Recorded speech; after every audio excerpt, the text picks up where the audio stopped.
tous, bienvenue dans notre journal. On regarde l'actualité de ce 15 janvier. La région Centre à la 5e place des régions les plus fécondes de France. À 2 jours de la publication de son rapport, l'INSEE redessine une nouvelle carte du centre. Nous verrons pourquoi et comment ces bouleversements se sont opérés ces dernières années.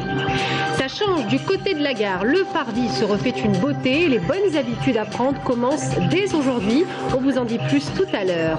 Et puis Richard III de Shakespeare, remise au goût du jour, vue sous le prisme d'un metteur en scène britannique, Dan Gemmett. Ça donne les 3 Richards, c'est au Nouvel Olympia et la première c'est ce soir. On vous en parle à la fin de cette édition.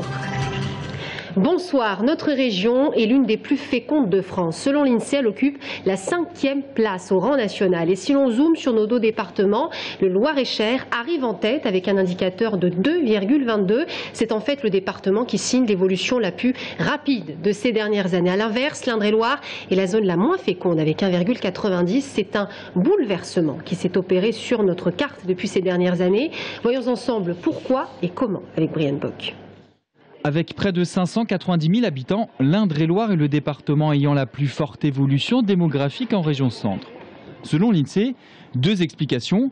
La Touraine est une des régions qui attire le plus de jeunes retraités d'Île-de-France et qui a un fort phénomène de péri-urbanisation. Les gens travaillent toujours dans les agglomérations centrales, mais habitent de plus en plus loin de ces agglomérations centrales, ce qui entraîne que, par exemple, aujourd'hui, dans la région Centre, c'est l'aire urbaine Tourangelle qui est la plus dynamique, qui a la plus forte évolution de population.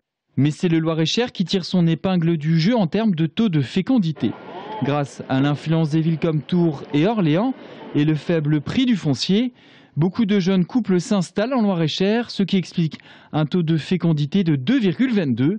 C'est quand même la 4e place au niveau national. Dans le Loir-et-Cher, on a plus de chances d'avoir des installations de familles dans les âges entre 28 et 35 ans, qui sont des âges où on fait des enfants, puisque c'est là où on recherche un logement assez grand, et donc voilà. Alors que dans l'Indre-et-Loire, on a plutôt des catégories de jeunes, notamment grâce à l'université. Globalement, la région Centre a une spectaculaire remontée dans le classement des régions en termes de fécondité. De 1962, elle est passée du 10e au 5e rang. Dans notre région, l'âge moyen à l'accouchement est de 29 ans. À Amboise ce matin, plus de peur que de mal. Un incendie dans une maison familiale aurait pu tourner au cauchemar à proximité de bouteilles de gaz. La vingtaine de pompiers sur place a craint le pire, une intervention risquée. On voit cela avec Florent Carrière.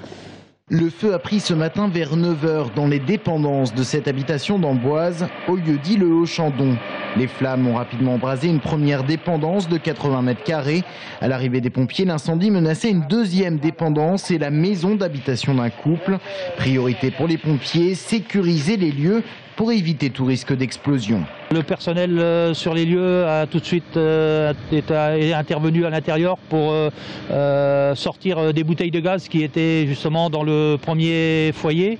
Ces bouteilles de gaz ont été mises en sécurité et refroidies avec aucun risque, hein, c'est des petites bouteilles de gaz. Et bon, il aurait pu y avoir des risques de projection de matériaux si elles avaient explosé. Des moyens importants déployés mais habituels pour ce type d'incendie. Une vingtaine de pompiers, 2 fourgons et un camion équipé d'une échelle pivotante.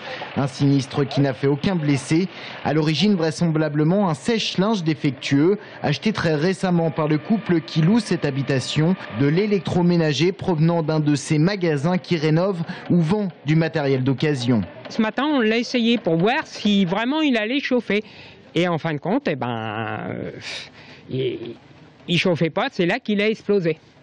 On a entendu un boom et c'est là que ça avait pris dans le bâtiment là-bas, vous voyez. Et ironie du sort, c'est ce matin que les techniciens du magasin concerné devaient passer pour analyser l'appareil. Oui, ils devaient venir. Ouais, ils devaient venir voir pourquoi il ne chauffait pas.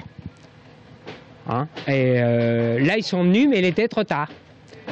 Hein, le sèche-linge a grillé avant, quoi. Locataires et propriétaires attendent dorénavant le passage des experts pour confirmer l'origine du sinistre. Le parvis de la gare bientôt refait à neuf. Les travaux ont débuté hier et déjà de nouvelles habitudes sont à prendre. Plus aucune voiture ne devra circuler excepté les taxis. Alors quels sont les changements à prévoir? On va se là avec Agnès Michaud. Avec pas moins de 600 interdits, le message est clair. Il n'est plus possible de s'engager en voiture devant la gare. Une mesure définitive qui permettra de créer un parvis réservé aux piétons et vélos pour créer un vaste espace intermodal bus, tram et train. En attendant, les conducteurs doivent changer leurs habitudes. Les sens de circulation se sont modifiés quelquefois entre le matin et le soir. On ne sait plus par où passer. Et c'est mon cas. Voilà, donc je vais faire marche arrière parce que je n'avais pas vu qu'il y avait un sens interdit. Et si les automobilistes s'agacent, les chauffeurs de taxi, eux, se réjouissent. Pour nous, là on a un accès beaucoup plus rapide parce que rue Édouard Vaillant, ils ont mis une voie de bus, ce qui nous permet de rentrer maintenant rapidement à la gare. On n'attend pas derrière les voitures. En venant de la rue Édouard Vaillant, les conducteurs qui veulent se rendre au parking de la gare devront à présent prendre à droite sur le boulevard Heurteloup pour faire demi-tour à la première intersection, puis prendre à gauche devant le Vinci. Et pour rejoindre le centre-ville, le plus simple sera sans doute de changer d'itinéraire. Les artisans sont-ils les oubliés de la relance? Vendredi, ils seront dans les rues d'Orléans pour alerter les pouvoirs publics et rencontrer le préfet. Après la hausse de la TVA à 10% dans la rénovation, ils dénoncent la concurrence déloyale des auto-entrepreneurs, véritable bête noire des artisans du bâtiment, ce qu'ils craignent une baisse d'activité inquiétante dans leur secteur. Romain Delville. Thierry Diot est électricien à La Riche. Cet artisan, vice-président de la CAPEB d'Indre-et-Loire, a deux principaux chevaux de bataille. D'une part, exclure le secteur du bâtiment du régime des auto-entrepreneurs, considéré comme une concurrence déloyale.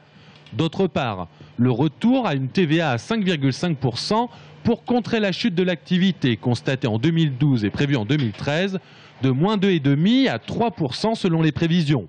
Nous, ce qu'on entend aujourd'hui, c'est que si la TVA augmente, il y a des personnes qui vont reproposer de faire du travail au noir. Moi, je le vois auprès de mes collègues. Mes collègues, c'est ce qui m'ont remonté. Si la TVA augmente, ils vont faire du travail au noir. Alors la CAPEB 37, Chambre des artisans et des petites entreprises du bâtiment, tire la sonnette d'alarme auprès des pouvoirs publics.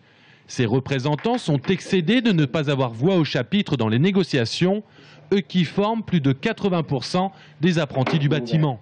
Quand les négociations se font MEDEF. Alors j'ai rien contre le MEDEF, mais je suis désolé, ils ne nous représentent pas.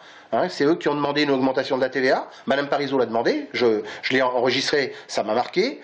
Quand elle dit qu'elle représente les petits et les gros, elle représente les gros. Les petits, elle ne les connaît pas, elle ne sait même pas comment on fonctionne. Donc quand on ne nous connaît pas, on ne peut pas parler pour nous. Et nous, on ne peut pas parler pour les grandes boîtes. Chacun doit être à sa place, ce qui n'est pas le cas. Et je le dis au gouvernement s'il nous entend, on veut notre place, parce que pour l'instant on est passif, il n'est pas certain que ça continue. C'est cette exaspération qui a conduit la CAPEB à manifester vendredi prochain à Orléans. La rencontre avec le préfet de région est une étape pour faire entendre la voix des artisans. Shakespeare se retournerait-il dans sa tombe s'il voyait trois clowns reprendre l'une de ses pièces majeures? Richard III, l'ascension et la chute d'un roi tyran. Eh bien, Dan Gemmett, le metteur en scène britannique, s'y est risqué. Trois hommes font un roi et ça marche. La première, c'est ce soir au Nouvel Olympia. Anis Michaud a rencontré les acteurs. Regardez. Oxford, le redouté Pembroke, James Blunt. De la tragédie historique du XVIe à la pièce burlesque du XXIe, les trois Richards, c'est un peu les frères Fratellini qui jouent du Shakespeare. Une écriture qui a donné la part belle à la spontanéité. C'est parti beaucoup d'improvisation, on est vraiment parti sur le texte originel, c'est vraiment le texte de Shakespeare, c'est une traduction de Myriam Korechi qui est à mon avis très bien adapté pour ce travail-là, et puis c'est l'essence, c'est le sucre de Shakespeare malgré tout, même si des passages ont été coupés, c'est pas une adaptation, des passages ont été coupés, mais c'est pas adapté, c'est la langue de Shakespeare que l'on entend, à part 2-3 incursions drôlatiques dans le spectacle, mais c'est tout. On y retrouve donc malgré tout le Richard III ambitieux, jaloux, conspirateur et prêt à tuer femme et frère pour accéder au trône. Une pièce qui n'a pas vraiment vieilli. Elle me plaît parce que va dans la profondeur de certaines facettes humaines, comme toutes les pièces importantes et tous les personnages, les beaux personnages. Ça nous permet de aller vers l'humanité profonde et difficile. Trois comédiens pour jouer un même personnage qui lui-même en interprète d'autres. Un jeu sur la théâtralité conçu comme un enchaînement de sketchs entre rire et larmes. Les trois Richards seront joués tous les soirs au Nouvel Olympia jusqu'au samedi 19 janvier.